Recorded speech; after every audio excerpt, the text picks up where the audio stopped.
When you think Egypt, you likely think pyramids, the monumental relics of a glorious past that have somehow endured for thousands of years. While these ancient pyramids are no doubt worth exploring, they aren't the only thing that makes Egypt so special. As we all know, there are plenty of amazing places around the globe that have these massive stone structures. But there is something uniquely Egyptian about Egypt. And it isn't just what you see that makes it special, but also how you experience the country, its culture, its people, its food. So while we will visit some magnificent pyramids on our journey together, we will also take the time to understand the lifeblood of Egypt, the Nile River.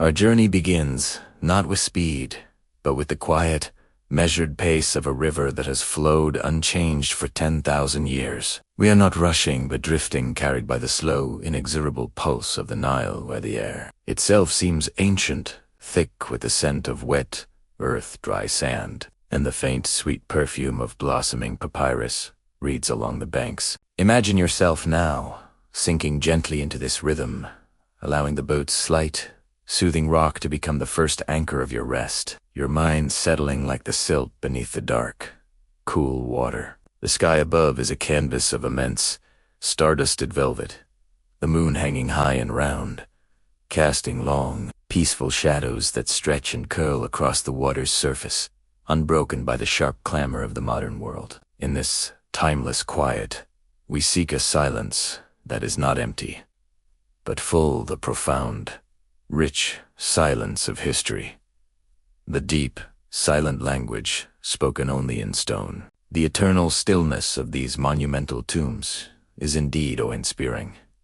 Yet even here echoes of the past resonate, whispering tales of pharaohs long gone. Carved into the bedrock are narratives of gods and pharaohs, immortalized in hieroglyphic script. Their vibrant colors dulled by millennia, but their stories undimmed. We pause before the Sphinx, its enigmatic smile a riddle across its weathered face, its watchful gaze seeming to follow us as we ponder the secrets it holds within its sandstone heart. And then, standing in the shadow of the Great Pyramid, we feel the weight of countless footsteps that have trod this path before us. Each imprint, a silent witness to the enduring legacy of this place. Here in the hallowed halls of the pyramids, we are humbled by the grandeur of a civilization that reached for the heavens and found its place among the stars. Amidst the labyrinthine passages and hidden chambers, we uncover the essence of a culture that thrived on the banks of the Nile, where every turn reveals a new marvel and every chamber whispers of mysteries yet to be unraveled. And as we navigate these ancient passages,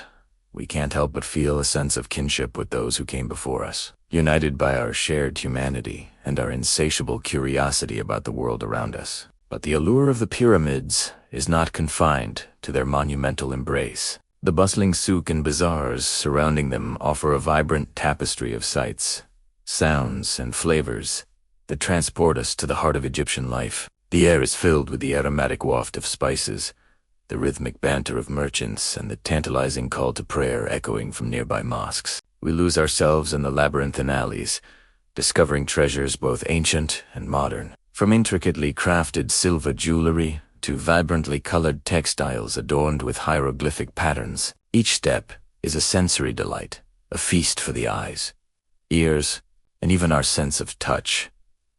As we haggle with vendors over the finest papyrus, leather goods, or fragrant perfumes, the warmth of the Egyptian people shines through in their animated faces, their twinkling eyes and ready smiles. We find common ground in laughter and friendly gestures, forging connections that transcend language barriers and reminding us of the universality of human kindness and camaraderie. As the sun dips below the horizon, painting the sky in hues of gold and crimson, we return to the eternal embrace of the pyramids, their ancient stones aglow in the fading light. The air grows cooler, bringing with it a welcome respite from the day's heat. The vast expanse of the desert night envelops us, studded with a million twinkling stars that seem close enough to touch. The silence is profound, broken only by the gentle lapping of the Nile and the distant call of nocturnal birds. It's a moment of pure tranquility, a chance to reflect on the day's adventures and the mysteries that lie ahead. The next day dawns with the promise of new discoveries as we set sail further down the Nile.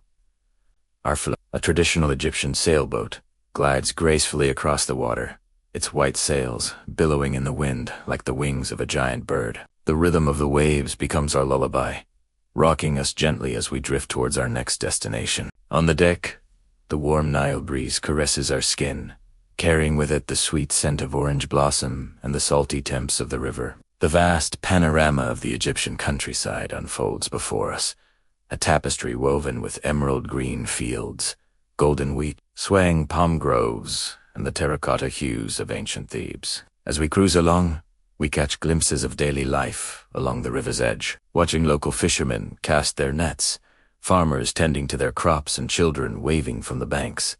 It's a serene journey, a chance to unwind and immerse ourselves in the tranquil beauty of the Nile. But the magic of the Nile doesn't end at the river's edge. Beneath its surface lies a whole other world, one that's home to some of the most incredible creatures on Earth. As we dive into the cool depths, we are greeted by a kaleidoscope of colors and shapes. Schools of silvery fish dart around us, while graceful eels weave in and out of the coral formations. And if we're lucky, we might even spot a majestic stingray gliding past, or a playful monkey peering curiously at us from its underwater den. The more we explore, the more we realize that the Nile is not just a river. It's a living, breathing ecosystem, teeming with life at every turn. After a day of aquatic adventures, we return to our felucca, feeling refreshed and rejuvenated by our dip in the river's cool waters. The late afternoon brings a golden hour of tranquility as the sun dips low in the sky, bathing the river in a warm, ethereal glow. The air is still, and the landscape seems to hold its breath, savoring the last moments of daylight. It's a time for reflection, for letting the serenity of the Nile wash over us and carry away our worries and stress. As darkness falls, the river transforms into a celestial mirror, reflecting the brilliance of the Milky Way and the myriad stars that adorn the night sky. The air is filled with the sweet music of crickets and the haunting melody of the desert wind. We lie back, gazing up at the heavens, feeling utterly insignificant and completely at peace amidst the grandeur of the cosmos and the timeless embrace of the Nile. In the heart of this ancient land, we encounter another wonder, the Temple of Horus at Edfu, dedicated to the falcon-headed god of the sky. Standing proudly amidst the whispering palms, it is a testament to the architectural prowess and religious devotion of a bygone era. We wander through its labyrinthine corridors, tracing the faded hieroglyphs that adorn the walls and pillars. Each carving tells a story, each symbol a prayer, transporting us back to a time when the pharaohs ruled and the gods walked among mortals. The temple's grandeur is all the more poignant because of its age. Despite centuries of erosion and neglect, it continues to stand tall, a silent sentinel guarding the secrets of a glorious past. Yet our journey takes us further. We continue our exploration of the Nile, venturing to Umbu, where the temple of the crocodile god Sobek awaits. This unique sanctuary is dedicated to both Sobek and Horus, symbolizing the harmonious balance between the forces of creation and protection. As we explore its courtyards and sanctuaries, we marvel at the intricate carvings depicting scenes from Egyptian mythology and daily life. The presence of mummified crocodiles, revered as sacred animals, adds a touch of the macabre and the mystical to our discovery. In the town of Aswan, nestled at the southernmost tip of our journey, we find ourselves at the gateway to the legendary Lake Nasser. Created by the Aswan High Dam, this vast body of water is a modern marvel that serves both as a tribute to Egypt's engineering prowess and a reservoir of cultural heritage. Taking a leisurely cruise across its placid surface, we visit the enchanting Philae Island, once a sacred sanctuary dedicated to the goddess Isis. The island's most iconic structure, the unfinished obelisk, stands as a silent sentinel, bearing witness to the island's rich history and the relentless march of time. The ethereal beauty of the lake is enhanced by the backdrop of the western desert, whose golden dunes shimmer in the distance like a mirage from a bygone era. It's a place where the boundaries between reality and fantasy seem to blur, leaving us spellbound by its timeless allure. With a heavy heart, we bid farewell to the majestic Lake Nasser and return to the bustling shores of Aswan, marking the end of our Nile River journey. Yet our adventure doesn't end here. We embark on a thrilling quest to uncover the secrets of the new Valley of the Kings, located near the town of Kina. What awaits us here is nothing short of extraordinary. The valley is home to a series as yet undiscovered tombs, hidden chambers, and secret passages that promised to unlock new chapters in Egypt's rich history. We'd hatch step we inch closer to unearthing secrets that have lain dormant for centuries, eager to share these incredible finds with the world. Yet our expedition takes an unexpected twist. Rumors of an ancient curse associated with the valley send shivers down our spines. Legend has it that anyone who disturbs the slumbering pharaohs will unleash a vengeful spirit upon themselves and their loved ones. As we venture deeper into the subterranean labyrinth, the weight of this chilling tale presses upon us, forcing us to confront our own mortality and the thin veil that separates the world of the living from the realm of the dead. Will we escape the clutches of the Valley of the King's Curse? Or are we destined to become another cautionary tale whispered in the desert winds? Only time will tell. We've been moving for several hours in the felucca. In front of me, the sky is an inky black, studded with more stars than I thought existed. It's hard to believe that this vast, timeless panorama was ever anyone's exclusive property. But as we pass one last village, I see children awake, watching us go by. I think how strange it must be for them, seeing a sailboat on a river, knowing nothing of the sea, just as I know nothing of their lives. What will they make of this spectacle? I wonder if they'll ever speak of it, telling their grandchildren about the boat full of strangers that drifted past under the starlight, as silent and mysterious as the river itself. Behind me, the engine has fallen silent. Now only the wind and the sails and the lap of the water against the hull. I hear the faint splashing of a fish just below the surface, disturbed by our passage. I watch its wake break the stillness of the water, reminding me of another world just beneath the skin of things. A world of movement and life that never ceases, even when we are not there to see it. I look down at my hands, resting on the bench between me and Sam. They look old, leathery, wrinkled like the hands of sailors, though I have never before thought of myself as much of a sailor. I imagine what it would be like to have these hands on the wheel of a ship, guiding it through storm-tossed seas, wrestling with ropes thick as pythons.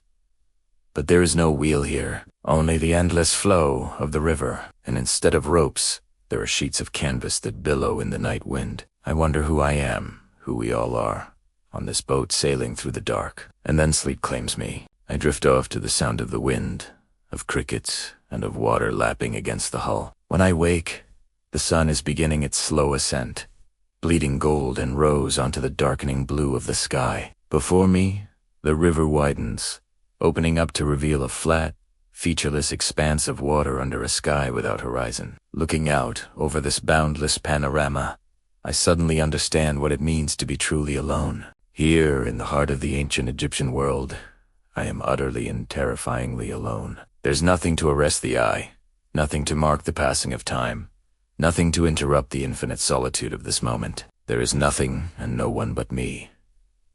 And then I see him. He has been there all along, seated in the bow, eyes closed, face tilted toward the sky, mouth parted in silent communion with the river. His hands rest lightly on his knees, his body still and centered as the boat moves through the water, as if he were part of the river itself. He is anchored to something deeper, something stronger than any rope or chain. He is free, and yet he is more tethered to this place than I could ever hope to be. For he does not come from somewhere else, somewhere far away. He comes from here. This land, this water, this sky, are woven into the fabric of his being. This is where his story began, and here he has returned to complete it. I ask him about this feeling, this connection to the land, and he tells me that it is simply a matter of blood memory, of bone memory. His ancestors are buried here. Their bones mingle with the dust of the desert. Their spirits linger among these ruins, and he feels their presence urging him onward, urging him to listen to the whispers of the wind, to read the signs in the sand, to follow the path laid out before him. He speaks not only of his ancestors, but of everyone who has ever lived in this region, whose stories are written in the layers of the earth itself. He believes that we are all bound together by an invisible thread, connected by the hopes and dreams of those who came before us. But now the sun climbs higher, and with the dawning of the new day, the spell is broken. The solitude recedes, and with it, the magic of the night. I can feel the weight of the world settling back on my shoulders. The anxieties I thought I had left behind in Cairo return, pressing close, whispering in my ear, urgent, insistent. The faces of the children, their mouths open in silent wonder as we passed, swim back into focus. I see their questions, their confusion, their longing. I see how they reach out to touch the world, to shape it to their needs, to master it, possess it, change it. And I know that they will never see the world the way I saw it last night, never feel the connection I felt to everything around me. For the spell is broken. The magic is gone. And yet, as I turn to go, I catch a glimpse of something in his eyes, a secret understanding, a shared history that transcends language, culture, even time. It is a look that says, "You may not stay, but you are welcome to try." Come and listen to the whispers of the past. Feel the pulse of the earth beneath your feet. Breathe the air of eternity that clings to these stones. And for a moment, just a moment, let yourself forget the ticking clock of human time and remember the eternal now. As we sail on, the landscape begins to shift. The river narrows, the current quickens, the banks rise higher. Soon the water is boiling with whitewater rapids. The felucca rocks and sways, tossed by the waves like a leaf in a storm. I cling to the bench, my knuckles white, my heart pounding in my chest. Then just as suddenly, the river smooths out once more, becoming placid and reflective like a sheet of polished obsidian. Before me lies an immense rock face, sheer and forbidding. It seems to rise straight up out of the water, barring our way forward. Is this the end of our journey? I wonder if we are to be trapped here forever, the living held captive by the spirits of the dead. Ahead, the mountain presses closer, shutting out the light, muffling sound. We are entering a world turned inside out, a realm where the familiar laws of nature no longer apply. Here, the river flows uphill, defying gravity, logic, reason. Here, shadows dance in the daylight, and whispers echo in the silence. Here, time turns backward, and the future lies in the past. I want to call out, to ask questions, but my voice fails me. Instead, I watch in awe and terror as the rock face closes in, hiding everything from view. When I finally find my voice, I ask, is this real or a dream? For what other explanation can there be for what I have seen? But there is no answer.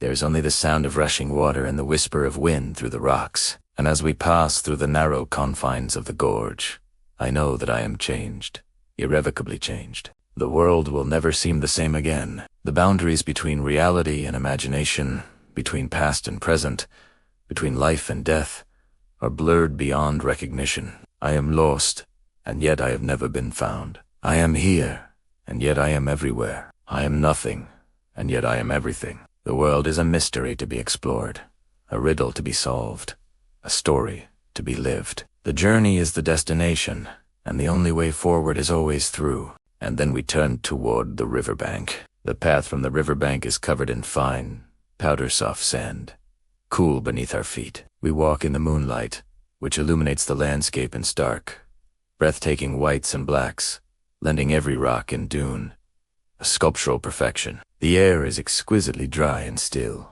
carrying only the faintest whisper of wind that rustles the date palms far behind us. Up ahead, the stone rises, not built, but carved, a structure that seems to emerge organically from the mountain itself, massive and eternal. The entrance is a narrow, sadohud slot, framed by two colossal figures whose features have been soft and smoothed by 4,000 years of wind, yet whose silent gaze still seems to hold the weight of civilization. We are at the entrance of Petra, and this is how it looked when I arrived after walking across the desert for 3 days. And now I'm going to walk into Petra, explore the lost city of the Nubut, and try to understand what this place means for humanity.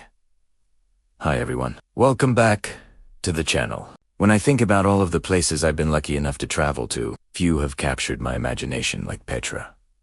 But it wasn't until I experienced it myself that I fully understood why it is considered one of the new, ancient world greatest archaeological sites. Because although it might be famous today, Petra was lost for centuries until its rediscovery by Western travelers in 1812. For most of human history, very few people had ever seen this place, and even fewer had any idea about the culture that created it. In fact, there are so many mysteries surrounding Petra that to this day experts do you want really know how it was built or why it was abandoned. So while I can't answer those questions over the next few videos, I want to show you around and share what I learned during my visit.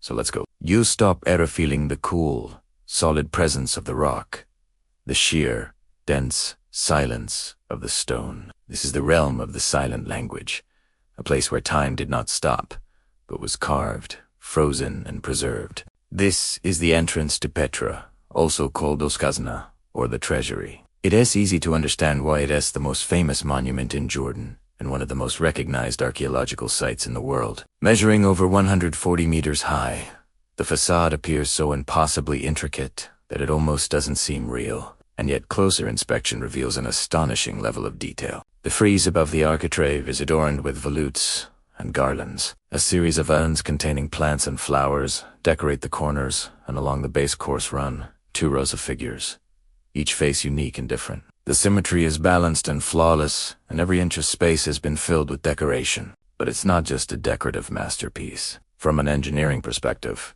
it's incredibly sophisticated. The building was constructed using a technique called dressed stone masonry, where blocks of stone are shaped to fit together like pieces of a puzzle. This is quite different from other forms of masonry like brickwork or concrete, and it's much more labor-intensive. But the results are stunning because the stones interlock with such precision that they form a complete barrier against the elements. In fact, the engineers who designed this building ensured that water would flow away from the walls. There were even heating and cooling systems built into the floors and walls. All of this allowed the building to last for thousands of years without collapsing. It's hard to imagine how this marvel could have been constructed without modern tools, and yet experts believe that it was done by hand between 200 BC and 100 AD by the Nabatean Arabs, a nomadic tribe who lived in the desert. But that is just the beginning of the story, because we don't know why it was built or how long it took. Some scholars suggest that it may have been a tomb for the Nabatean kings,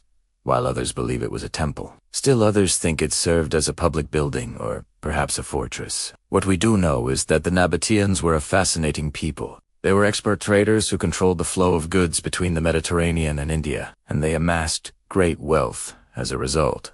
They were also accomplished engineers and architects, as evidenced by their many impressive structures throughout Jordan. But their greatest achievement was undoubtedly Petra. The city was expertly carved out of sandstone cliffs, using advanced techniques that are still not fully understood today. Its streets were lined with elaborate tombs and temples, and it was truly a marvel of the ancient world. But like so many other ancient cities, Petra was eventually abandoned. We don't know exactly when this happened, but it was probably around the 7th century AD, when the Nabatean kingdom was destroyed by the Muslim armies of Caliph Omar.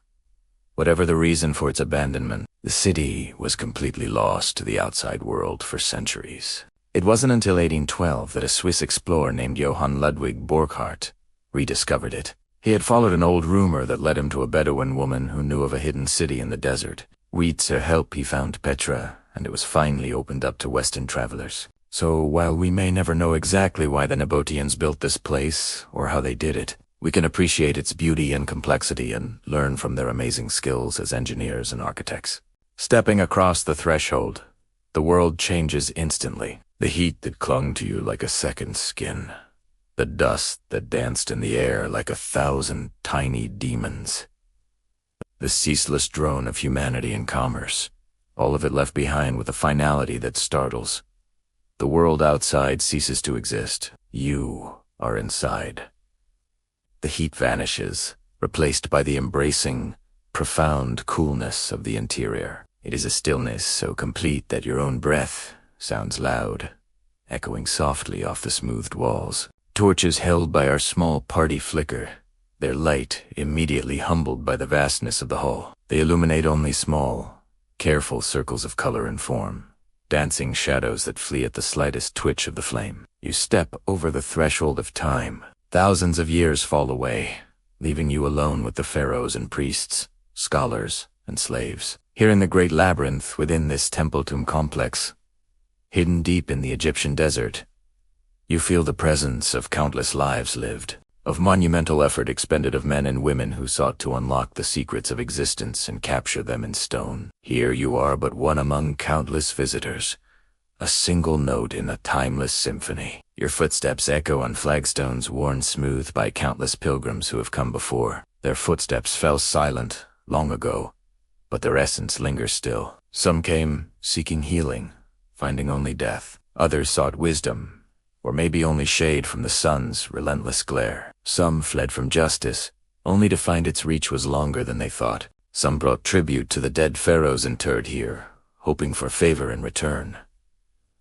What did they find? You can search the labyrinth to discover what treasures or torments await. But beware, the past is a jealous mistress, and will demand payment for any secrets she reveals. This is the Hall of Records, the memory of all that has been and ever will be. Here the sands of time turn to ink, etched on the limestone tablets that line these halls. Every great deed, every subtle thought, every word spoken, every choice made echoes here, forever whispering in the darkness until the end of time itself. All knowledge is held here, all truths laid bare, all mysteries revealed. But the knowledge held here comes at a price, for within these halls lurk fragments of souls, minds broken by the weight of all understanding, spirits trapped between worlds. Can you brave the labyrinth and emerge with your sanity intact? Or will the weight of ages crush you, leaving another lost soul trapped within the halls of records? If you do not fear the consequences of such forbidden knowledge, if you would brave the risk of madness and damnation to uncover the secrets of the universe, then enter carefully, O seeker of wisdom. Welcome to the place where the veil between worlds grows thin, where the whispers of eternity mingle with the sands of time, and the guardians of forgotten lore watch with unblinking eyes. Welcome to the Hall of Records. Beings of immense power stir deep within the earth, stirring from their eons-long slumber. Something stirs in the dark, something vast and terrible. A low rumble echoes through the chambers, vibrating in the bones of those who dare to venture here. The air grows thick, charged with an energy that crackles on your skin like static. Eyes like burning coals peer from the gloom, watching your every move. Unnatural symbols glow with an inner light, their meanings lost to the sands of time. All is silent except for the pounding of your heart. Then from the shadows, they emerge. Creatures of nightmare and myth. Twisted parodies of life. They glide towards you, silent as death, their eyes burning with an otherworldly fire. Are they figments of your imagination, conjured by the oppressive darkness and the weight of untold horrors? Or are they real, solid, tangible beings of flesh and bone and shadow? Is this the end of your journey? The finality of madness? The cold embrace of oblivion? Or is there some deeper truth hidden here? Some terrible wisdom that must be uncovered before you succumb to the encroaching darkness? Run now through the labyrinth, racing to find safety in the flickering torchlight. Feel the rough stones scrape against your skin as you scramble over them, desperate and afraid. Or stand your ground and face the oncoming horrors head-on, letting out a primal scream that echoes through the endless halls. Will you survive the maelstrom? Will you emerge from the darkness changed forever by what you have seen? Or will you become another lost soul, trapped within the clutches of the old ones, doomed to wander the halls of records for all eternity? Your path leads into a grand chamber where a colossal sphinx made of pure gold guard the entrance to the afterlife. Their eyes blaze with celestial fire, their gaze piercing and unwavering. As you approach, their forms seem to writhe and twist, their human heads contorted into grotesque snarls, their lion bodies coiling and With each step you take, the air grows heavy, charged with an electric tension that prickles your skin. The Sphinx stir, sensing your presence. Slowly, deliberately, they rise, their paws echoing on the stone floor as they advance. What riddles will they pose? What tests will they demand before allowing you passage? Can you answer their cryptic questions? Can you appease their insatiable hunger for knowledge? Or will you fail, banished to wander the halls of records for eternity, forever seeking the wisdom you could not obtain? Only your choices will determine your fate. In this chamber of mirrors, your path forks. To the north lies a shimmering portal, beckoning with the promise of untold wonders and forbidden lore. But be warned. The portal is guarded by a creature of pure energy, a being of immense power whose very essence is woven into the fabric of the labyrinth. To the east, A staircase spirals upwards, disappearing into the inky blackness of the ceiling. At the top awaits a being of unimaginable wisdom, a guardian of the highest order whose knowledge can unlock the secrets of existence itself. But which path will you choose? Will you brave the wrath of the energy creature to peer into the heart of the portal and uncover the mysteries that lie beyond? Or will you ascend the staircase and seek the wisdom of the celestial being, risking whatever trials and tribulations await at the summit? The choice is yours. Chose wisely for your fate hangs in the balance. The Hall of Records holds secrets that have been buried for millennia, whispers of forbidden knowledge that can drive mortals insane. Within its depths, the boundaries of reality are blurred and the laws of nature broken. Stepping into this realm, you become a pawn in a game of cosmic proportions, where the very fabric of existence is at stake. As you journey deeper, the air grows heavy with cosmic energy, the scent of ozone stinging your nostrils. Strange symbols shimmer into view, glowing with an eerie inner light that seems to pulse in time with your heartbeat. Towers of pure energy materialize around you, reaching towards the heavens like the spires of some unearthly cathedral. And then you hear it, a low, mournful hum that reverberates deep within your bones. It is the song of the spheres, the music of the cosmos, and it calls to something deep within your soul. Are you merely a tourist, come to gawk at the wonders of the universe? Or are you a seeker of truth, come to unlock the secrets of existence itself? What will you find in the heart of the Hall of Records? Will you uncover the hidden patterns that govern reality? Will you glimpse the faces of the old ones, the architects of this cosmic labyrinth? Or will you lose yourself in the swirling chaos, becoming another lost soul trapped within the halls of records?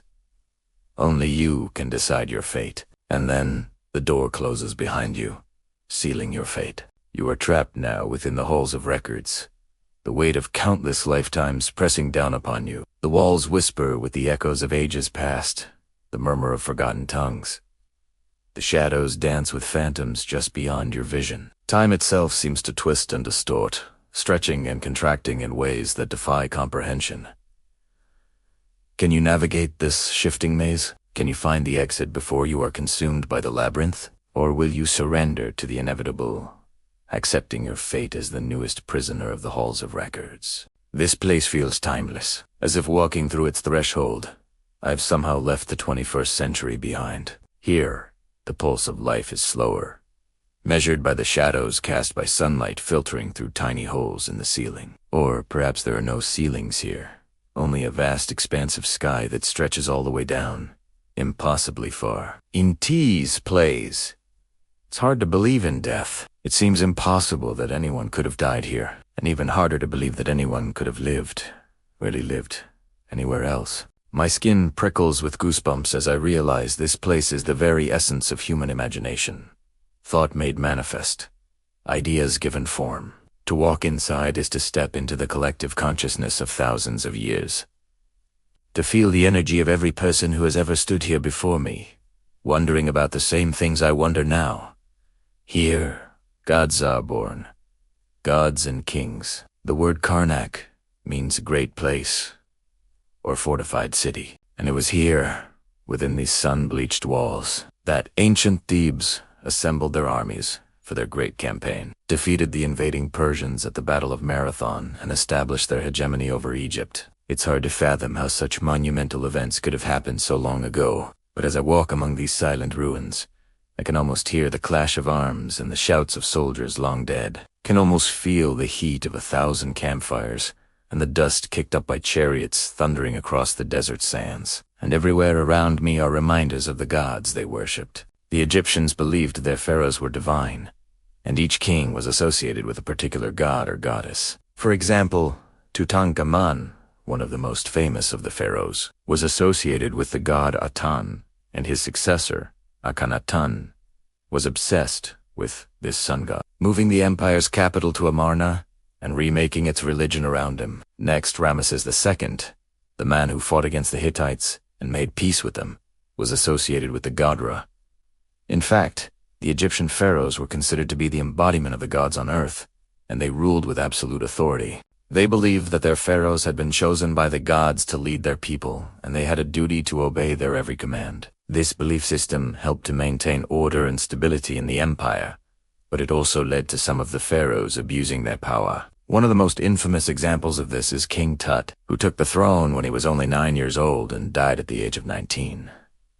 Many believe he was the victim of circumstance, thrust into a position he wasn't ready for, and ultimately met an untimely demise because of it. The Great Sphinx, with its lion's body and human head, is a reminder of the pharaoh's desire to be seen as both powerful and divine. And the pyramids, with their perfectly aligned sides and intricate chambers, are a testament to their obsession with the afterlife. Everything in this place is designed to evoke feelings of awe and wonder, from the towering statues of gods and goddesses to the brightly colored paintings that decorate the tombs. It's clear that the Egyptians took great pride in their culture and their accomplishments, and they wanted to make sure that future generations would be just as impressed by them as they were. But what I find most fascinating about Karnak is the way that past and present seem to collide. I can't help but wonder what the ancient Egyptians would think of our modern world, with its advanced technology and global interconnectedness. How would they view our achievements and our failures? Would they be proud of how far humanity has come?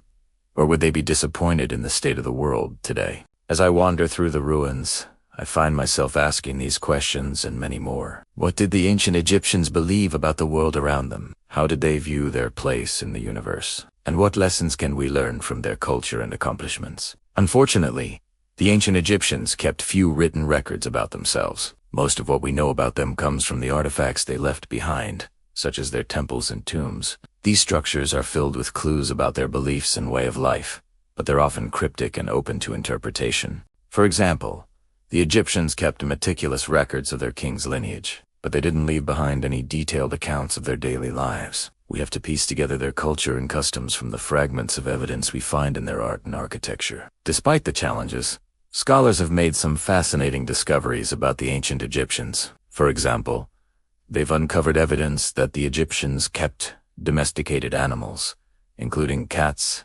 dogs, and baboons. They also had a sophisticated system of agriculture, which allowed them to grow crops along the Nile River. In addition, the Egyptians were skilled traders and merchants, and they traded goods with other civilizations throughout the region. One of the most remarkable things about the ancient Egyptians was their ability to adapt to their environment. They lived in a harsh desert climate, but they were able to make the Nile River work to their advantage. They built elaborate irrigation systems that allowed them to water their crops and sustain their population. They also developed new technologies that allowed them to travel and trade more easily. For example, they invented a type of boat that was able to sail against the current of the Nile, which made it easier for them to transport goods. Another thing that set the ancient Egyptians apart was their religious beliefs. They believed that the world was full of spirits and gods, and they worshipped a variety of deities, including Ra, the sun god, Osiris, the god of the underworld, and Isis, the goddess of magic and healing. Their religious beliefs shaped many aspects of their culture,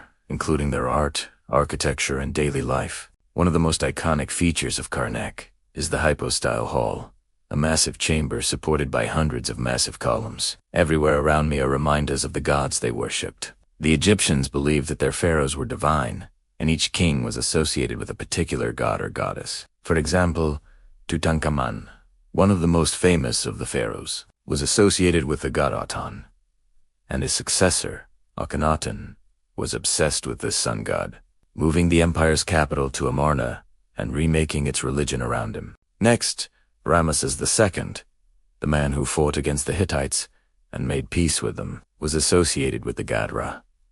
It's hard to imagine the scale of the construction project that went into building such a structure, and it's even harder to believe that it was completed over a period of several centuries. Each column is intricately carved with images of gods, goddesses, and mythical creatures, and the sheer precision and detail is breathtaking. It is hard not to feel a sense of awe as you stand in the middle of the hall and look up at the intricately carved ceiling. Knowing that this was built by hand thousands of years ago, I found myself drawn to the details. The small carvings on the columns that told stories of gods and pharaohs. I focused my eyes on a single column, letting the images swim and swirl until they resolved into their individual forms. There is the water ripple, the zigzag line, sound of N, constant and flowing, a sign of transition. There is the mouth, a perfect circle, sound of R, speaking of offerings, of articulation, of the limit of the boundary. There's the owl, the silent hunter of the night, sound of M, which signifies stability, the permanent presence. These are not letters, but entire concepts compressed into pure visual form, and they repeat in rhythmic columns and rows, a mesmerizing visual chant that hypnotizes the eye and stills the restless parts of the mind. Allow your gaze to drift from the rows of symbols to the smooth, cool floor, then back up to the ceiling where astronomical charts and starry depictions of the heavens are painted in colors that still hold a surprising deep vibrancy. The air is infused with the scent of dry, ancient wood and dust, a smell that speaks directly of preserved history, of a vast, protected sleep. The deep, heavy pillars surrounding you, carved to resemble bundles of papyrus reeds, stand like silent, tireless guardians, holding up the massive weight of the world above. It's hard to imagine the scale of the construction project that went into building such a structure, and it's even harder to believe that it was completed over a period of several centuries. Each column is intricately carved with images of gods, goddesses, and mythical creatures, and the sheer precision and detail is breathtaking. It is hard not to feel a sense of awe as you stand in the middle of the hall and look up at the intricately carved ceiling, knowing that this was built by hand thousands of years ago. But it's not just the size and scope of the temple that's impressive. The level of detail and craftsmanship is truly remarkable. Every carving is done with such precision and care, and the images are so vivid and lifelike that it's easy to get lost in them. The hieroglyphics are another source of fascination. Scholars have spent years trying to decipher them, and we've only recently begun to understand the secrets they hold. It is amazing to think that these symbols were used to record everything from historical events to religious texts to personal diaries. As I wander through the temple, I can't help but wonder what life was like here all those years ago. What did the priests wear? What rituals did they perform? And what did it feel like to stand in the shadow of these massive columns and look up at the heavens? It is hard to imagine the sights and sounds that must have filled this place all those years ago. The flickering light of torches, the murmur of prayers, the scent of incense, and the sound of chanting.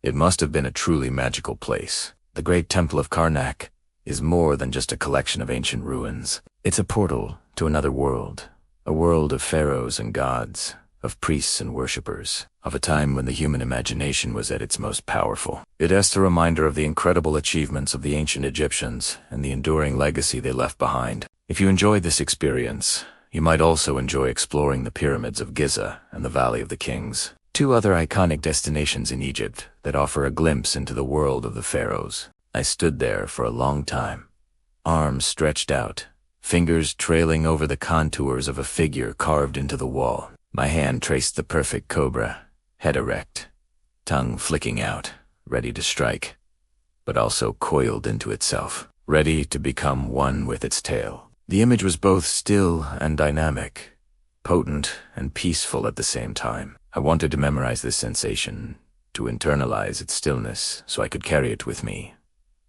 When I left this place, when I had to return to a life full of movement and noise, but as I stood there absorbing the silence of the temple, I knew I couldn't take the quiet with me. I could only take the realization that the quiet had always been there. I was just too distracted to notice it before. The scribes who carved these walls worked with a slowness that we can barely comprehend, taking not days or weeks, but months and years to complete a single chamber. They were carving not just for an audience, but for eternity. This was not just their job, it was their life's work. And they understood that what they did would exist long after they were dead, with the possible exception of the pyramids themselves, which are older than these temples and whose construction was more a feat of engineering than artistry. No other monuments in Egypt contain such intricate and extensive carvings. These tombs are a testament to the fact that life during the New Kingdom was not just about grand projects like building pyramids or waging war. Life in ancient Egypt was also about the small, deliberate, almost meditative practice of carving thoughts into stone. The craftsmen who made these carvings were highly skilled artists and mathematicians, but they were also theologians and poets. Their chisels tapped with a rhythmic, predictable precision, a sound now absorbed by the dense stone, but whose echo remains imprinted in the quiet of the temple. The content of the silent language here speaks of the pharaoh's journey through the underworld, of the prayers for the continued rising of the sun, and the assurance of Mat, the divine order and balance of the cosmos. The very layout of the temple reflects the sky above, mirroring the heavens in miniature. And within this structure, the columns and walls are alive with images that communicate the continuity of the divine order. It is a story not of conflict, but of continuation, of the gentle, repetitive cycle of life, death, and rebirth. As you trace the outline of a perfect cobra or a sitting man, you are touching a thought that was finalized from millennia ago, a thought intended to soothe the anxiety of mortality by ensuring that the person,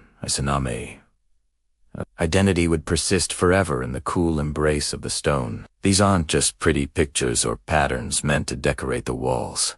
They are intentional, carefully placed elements that teach us about the worldview of the Egyptians. By studying them, we learn how ancient Egyptians saw their place in the universe, and how they coped with the anxieties of life and death. The Egyptians believed that by keeping the dead person's name alive, they could ensure the continuation of their soul. This practice is reflected in the countless examples of names carved into the walls of tombs. These names served as a way to identify the deceased and allow the soul to be properly cared for in the afterlife. For the Egyptians, death was not the end, but a transition to another realm. The carvings on the walls were meant to guide the dead person's soul through the afterlife, providing them with the sustenance they needed to thrive. The images of food, animals, and everyday objects were not just decorative, but served as a way to provide for the dead person's needs in the afterlife. The inscriptions found in these sacred spaces tell stories of the pharaohs' journeys through the underworld, offering prayers to the gods for protection and guidance. These texts served as a form of magic,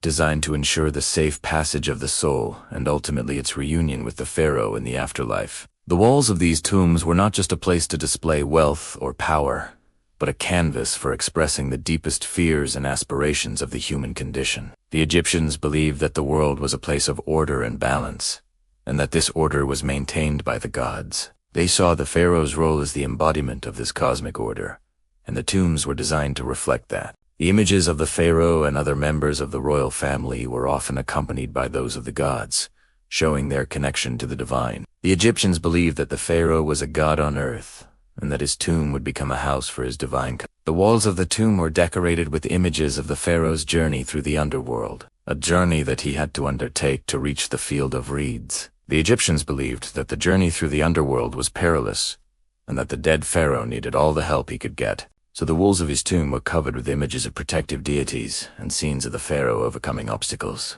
The images on the walls were not just decorative, but had a practical purpose. They served as a form of magic, designed to protect the dead pharaoh on his journey through the underworld. The Egyptians believed that the images had the power to ward off evil spirits and ensure the safe passage of the soul. The importance of the walls and the tombs cannot be overstated. They were not just a place to display wealth or power, but a means of ensuring the safe passage of the soul into the afterlife. The tombs were designed to be a physical manifestation of the Egyptians' belief in the order and balance of the cosmos, and the walls played a key role in achieving that. The walls of the tomb were not just a place for decoration, but a canvas for expressing the deepest fears and aspirations of the human condition. The Egyptians believed that the world was a place of order and balance, and that this order was maintained by the gods. They saw the pharaoh's role as the embodiment of this cosmic order, and the tombs were designed to reflect that. The images of the pharaoh and other members of the royal family were often accompanied by those of the gods, showing their connection to the divine. The Egyptians believed that the pharaoh was a god on earth, and that his tomb would become a house for his divine king. The walls of the tomb were decorated with images of the pharaoh's journey through the underworld, a journey that he had to undertake to reach the field of reeds, the Egyptian paradise. The Egyptians believed that the journey through the underworld was perilous, and that the dead pharaoh needed all the help he could get. So the walls of his tomb were covered with images of protective deities and scenes of the pharaoh overcoming obstacles. The images on the walls were not just decorative, but had a practical purpose. They served as a form of magic, designed to protect the dead pharaoh on his journey through the underworld. The Egyptians believed that the images had the power to ward off evil spirits and ensure the safe passage of the soul. One of the most striking features of the Luxor temple is the 32 granite columns that support its main roof. These columns are not just structural elements, but works of art in their own right. Each column is adorned with intricate carvings of papyrus plants, lotus flowers, and other natural motifs, creating a harmonious blend of architecture and nature. But perhaps the most intriguing aspect of these columns is the way they were constructed. Each column consists of two halves that are joined together at the base, forming a continuous spiral pattern that runs from the top of the column to the ground. This technique allowed the engineers to create columns that were taller and more slender than would have been possible with a single piece of granite. The result is a sense of lightness and grace that is surprising given the massive size of the columns. The use of papyrus plants and lotus flowers in the carvings is particularly significant. These plants were associated with the goddess of the Nile, and their presence in the temple-esque architecture symbolizes the temple-esque connection to the life-giving waters of the river. The columns also serve as a reminder of the advanced engineering and technical knowledge of the ancient Egyptians, who were able to create structures that were both beautiful and functional. The precision with which the columns were carved and the ingenuity of their construction are a testament to the skill and expertise of the ancient Egyptian craftsmen. Overall, the columns of the Luxor temple are a remarkable achievement of ancient Egyptian architecture and sculpture. Their unique construction, intricate carvings, and symbolic significance make them an essential part of the temple's grandeur and beauty. Visitors to the temple today are still awestruck by the elegance and sophistication of these timeless works of art. But perhaps even more fascinating is the rhythmic repetition of the symbols themselves. The lotus flower blossoms, the papyrus fronds unfurling, the lines of the pharaoh marching forward. There's a hypnotic quality to the way the eye is led from one image to the next, following the patterns and motifs laid out across the stone. The measured intervals of the vertical lines, the balanced placement of the figures, and the thoughtful arrangement of the hieroglyphs all contribute to a feeling of deep psychological order. This steady cadence is not just pleasing to the eye, but has a calming effect on the mind, guiding it away from distraction and toward rest. In a world where our attention is constantly being pulled in 1,000 different directions, the ancient Egyptians understood the value of simplicity and repetition. They knew that by focusing on a single motif and repeating it over and over again, they could create a sense of peace and tranquility. This is why the walls of the tombs are so often covered with images of lotus flowers, papyrus plants, and other natural motifs. These images are not just decorative, but serve as a reminder of the natural world and its cycles of growth and renewal.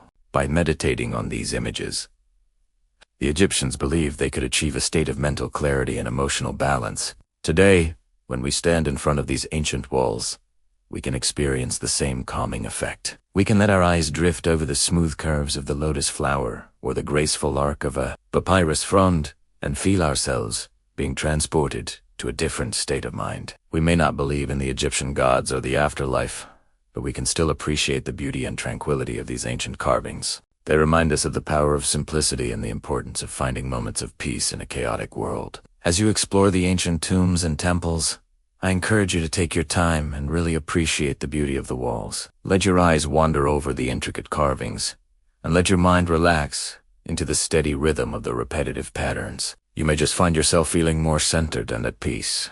You find yourself standing in the inner sanctum of a great ancient temple. Behind you, a large chamber opens up to the desert sky, filled with the light of dawn. To your right, a corridor stretches into the golden haze, disappearing into the endless maze of tunnels and chambers that lie beneath the desert sands. And before you is the final chamber of this subterranean labyrinth. As you approach, the air grows cooler and the flickering torchlight reveals that the walls and ceiling shimmer with gold leaf, depicting scenes from the pharaoh's journey through the underworld. You can almost hear the echoes of chanting and the scrape of ritual tools as priests perform their sacred duties to guide the pharaoh's spirit to the afterlife. Now, we move deeper into the inner sanctuary.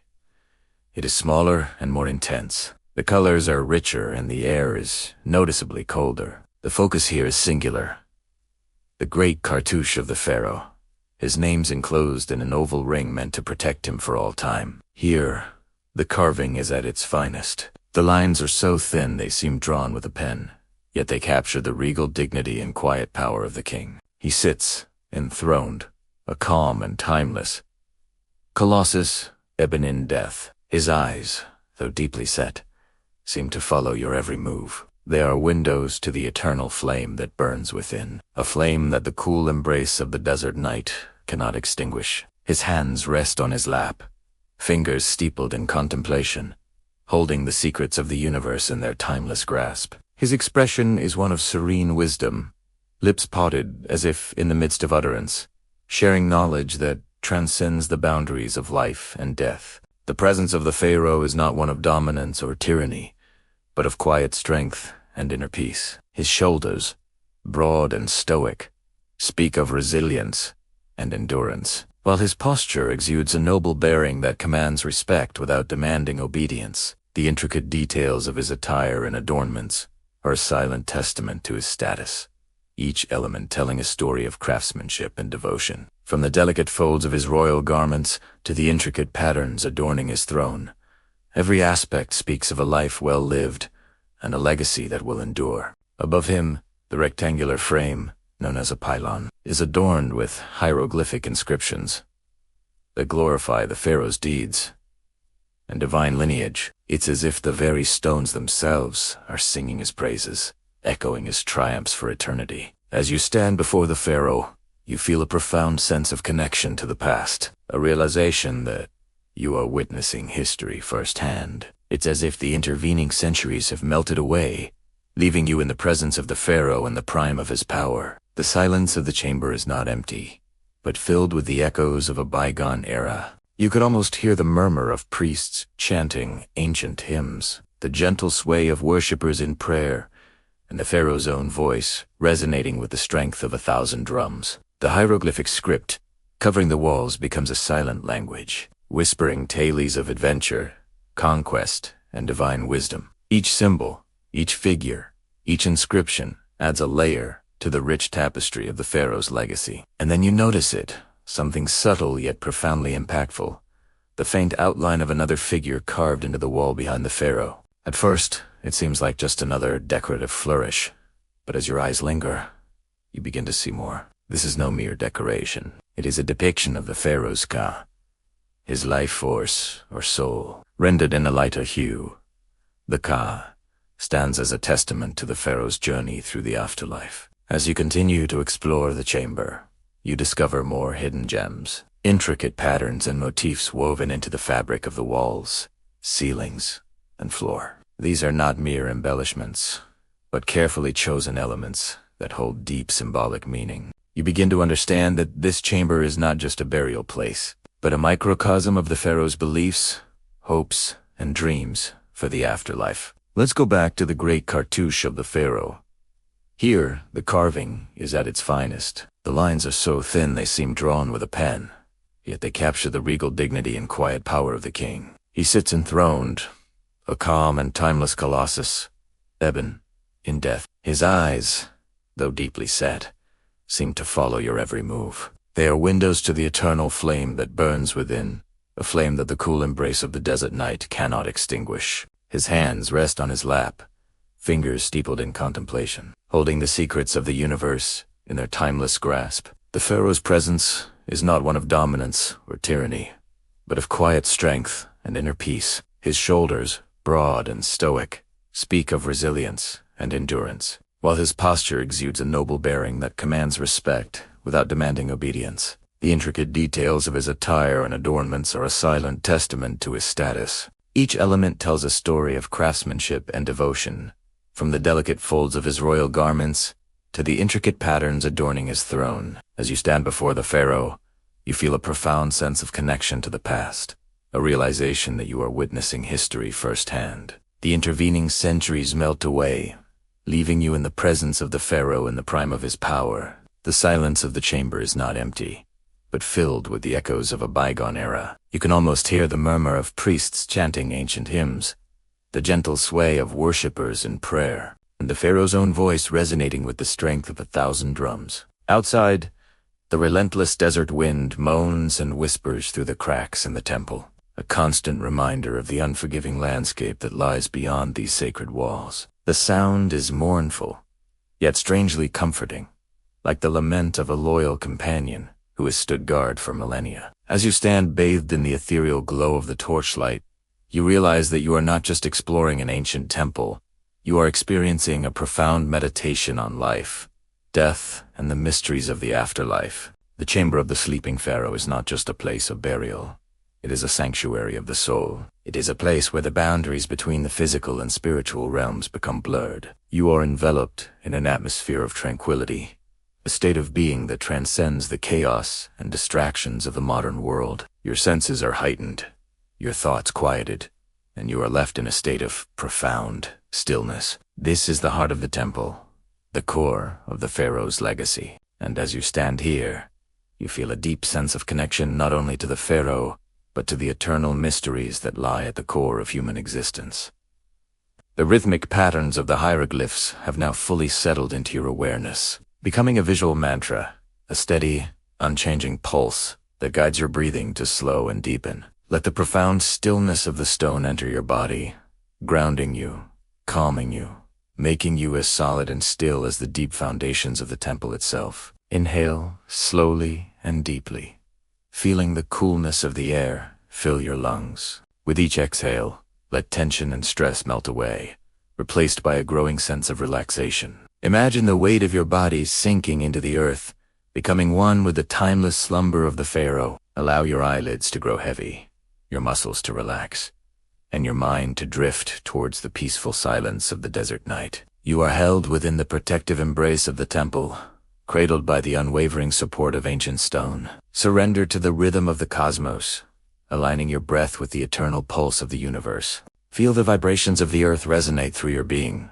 anchoring you to the present moment. Release all thoughts of worry, anxiety, and fear, knowing that you are safe within this sacred space. The gentle caress of the evening breeze carries with it the scent of distant flowers and the earthy aroma of the desert sands. Inhale this fragrant air, allowing it to refresh and rejuvenate your senses. Close your eyes and let the symphony of the desert wash over you, enveloping you in its soothing embrace. Listen to the harmonious blend of the wind's soft whisper, the distant call of nocturnal creatures, and the rustling of leaves in the gentle breeze. Each sound contributes to a melody that lulls your mind into a state of profound tranquility. Rest your head against the cool stone, feeling the ancient wisdom and energy of the temple permeate your being. Imagine the pharaoh's spirit, tranquil and serene, sharing his eternal peace with you in this sacred space. Here in the heart of the temple, time seems to stand still. The relentless march of seconds, minutes, and hours fades into insignificance, leaving you suspended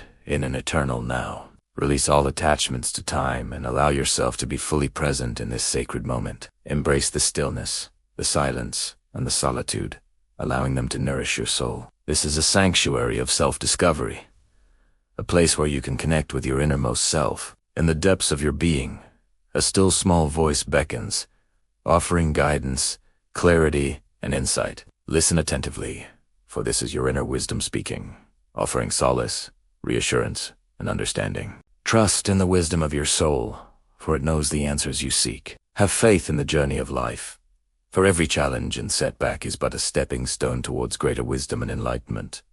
You are not alone in this vast universe. You are eternally connected to all living beings, past, present, and future. Feel this interconnectedness embrace you, reminding you of your place in the grand tapestry of existence. From the depths of your being, a surge of gratitude arises. Be thankful for the beauty, wonder, and mystery that surround you. Express your appreciation to the universe for the gift of life, the miracle of consciousness, and the privilege of experiencing this sacred space. As you awaken from this profound state, carry the serenity, clarity, and peace you have found within the temple back into the world. Let the essence of the pharaoh's eternal slumber be a guiding light on your journey, and may the wisdom of the ages serve as a compass leading you towards wisdom, enlightenment, and boundless love. There is no explanation needed. It's just silence. You enter a space where everything is forgotten. There are no more distractions, nothing to disturb you. There is only peace. And within this peace, there is a calm strength, an unshakable stability. This place has stood for thousands of years, silently enduring the passage of time. It does not crumble or break. It simply is. The air here is still and cool, a welcome contrast to the heat of the outside world. The silence is not empty. It is full. It resonates with the echoes of ancient wisdom. Here, in this timeless realm, you find yourself drawn to the intricate details of the walls. Your gaze follows the patterns, allowing your mind to relax into the geometry of shapes and lines. You don't need to understand them.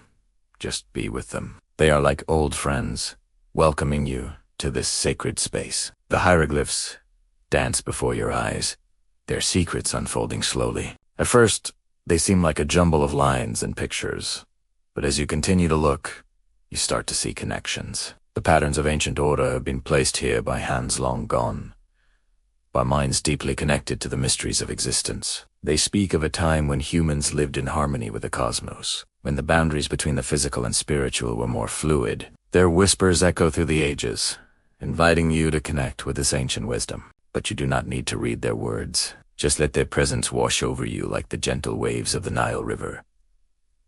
Feel the power of their silent language. It has done its work. It has filled the space of your mind with patterns of ancient order, with the quiet confidence of a civilization that believed in eternal rest. The symbols begin to blur now, not because they are confusing, but because your eyes are heavy, your mind willing to release its focus. The water ripple, the owl, the cobra, the seated man, they're all gently merging into a single, continuous stream of comforting texture and shape.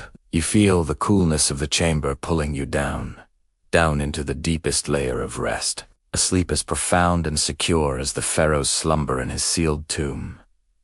There is no fear here, only peace, no darkness, only a comforting dimness that cradles you in tranquility. The vibrant colors of the outside world fade away, leaving behind a soft palette of twilight hues that soothe your senses. You drift into a state of profound relaxation, as though you have shed the weight of your everyday existence, leaving it at the entrance of this sacred space. The silence wraps around you like a warm blanket, muffling the noise of the world. Even the sound of your own breathing seems to disappear, replaced by a profound hush that envelops you completely. You are suspended in a bubble of tranquility, cut off from the chaos and distractions of the outside world. The bustling activity of the city fades into a distant memory. The insistent ringing of phones, the chatter of colleagues, the honking of cars in traffic, all of it recedes into the background, becoming a muffled hum.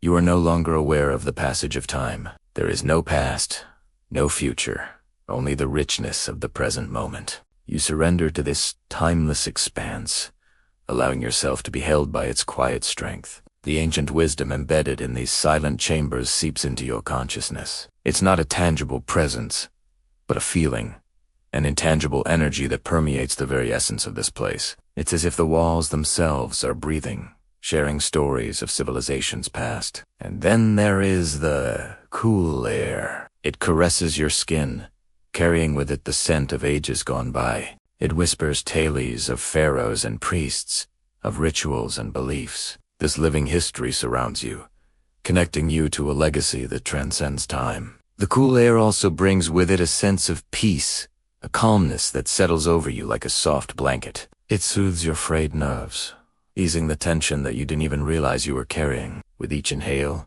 you feel your body relaxing, your muscles releasing the tightness that comes from a day of holding yourself up. The air here is a balm for the soul, healing the invisible wounds that life often inflicts. You close your eyes, allowing the images from the walls to dance behind your eyelids. The water ripple, the wise owl, the powerful cobra, the serene seated man. They swirl together in a silent symphony. You don't try to decipher their meaning. You simply let them wash over you, taking in their timeless beauty. The hieroglyphs become a part of your dreams, weaving their magic into the tapestry of your subconscious. You dream of pharaohs and pyramids, of journeys into the afterlife and the secrets of the universe. Your dreams are filled with the spirit of this place, carrying you on a journey through the ancient world. But as dawn approaches, the energy of the chamber begins to shift. The playful spirits that danced in your dreams retreat back into the shadows, leaving you bathed in the golden light of the rising sun. The cool air grows crisp, carrying with it the promise of a new day. It's a gentle reminder that your time in this sanctuary is coming to an end. You open your eyes, feeling refreshed and rejuvenated. The silence of the tombs has done its work. It has left you transformed. As you make your way back to the entrance, you take one last look over your shoulder. The hieroglyphs seem to shimmer in the morning light, their silent wisdom echoing in your ears. You step out of the tomb and into the bright sunshine, blinking against the glare. The bustling world of the living greets you, and yet you feel a sense of detachment, as though you are observing it from a distance. The noise and chaos of the city do not faze you. You move through the crowds with a newfound sense of calm, your steps lighter, your shoulders squared. The weight of the world seems to have lifted. The experience of being alone in the silent tomb has left an indelible mark. You carry with you the echoes of ancient wisdom, the coolness of the eternal night, the resilience of the timeless structure. As you go about your daily life, you find yourself seeking moments of stillness. You crave the quiet strength that comes from solitude. In the midst of a busy day, you close your eyes for a moment, remembering the tranquility of the tomb. You breathe deeply, inhaling the peace that permeates every cell of your being. The tomb has become a part of you, and you have become a part of it. You are forever changed by this sacred union. This place has the power to transport you to a different realm, a realm of eternal peace and wisdom. It doesn't matter who you are, where you come from, or what troubles may plague you. In this place, you are simply a seeker of truth and understanding. The tomb welcomes you with open arms, ready to share its secrets with anyone who enters. It doesn't judge, it doesn't discriminate. It simply offers solace and enlightenment to all who seek it. As you stand before the entrance of the tomb, you know that your life will never be the same. You are no longer the person who entered this place of silence. You are someone who has walked among the pharaohs and conversed with the spirits of the afterlife.